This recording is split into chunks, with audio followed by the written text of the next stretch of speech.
DIY po tayo ngayon. Tuturuan ko po kayo ng isang tip para sa mga wall clock nyo na sira na. Sayang naman.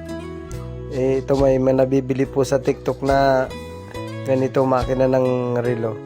Kaya wag po tayong basta-basta tapon ng wall clock. Lalo na kung mamahalin po ang inyong wall clock. Kaya panoorin nyo po ang tip na may bibigay ko sa inyo.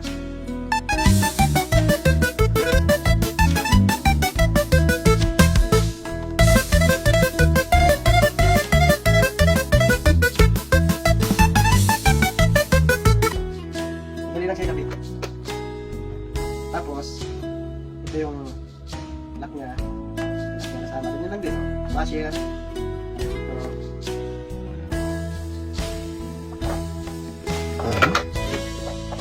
Tapos paglalagay nyo ng kamay sa mga baguhan, sa hindi marunong, yan, itapat nyo lang sa 12.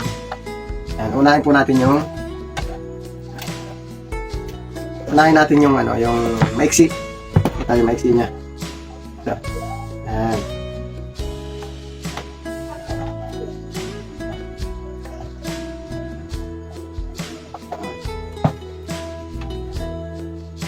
Sunod natin yung minutes. Pang minuto. Tapat lang din natin sa 12. Pareha sila, tapat natin sa 12. Yung napili ko pala yung yung maliwanag sa gabi.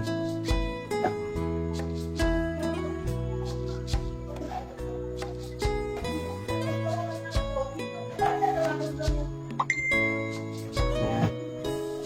Tapos ang last, ito, yung pang segundo, pang second.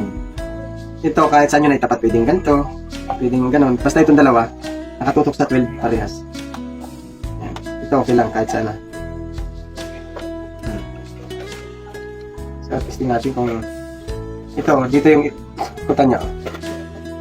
Yan, ikutin natin kung hindi siya nagtatama-tama yung hindi siya nagkakabanggaan yung mga kamay nyo. Tingnan natin yung battery.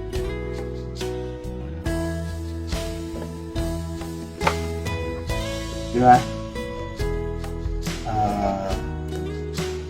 So mura lang. Magkano lang bili ko nito sa 55 lang sa TikTok. So yun lang po. Sana may natutunan po kayo.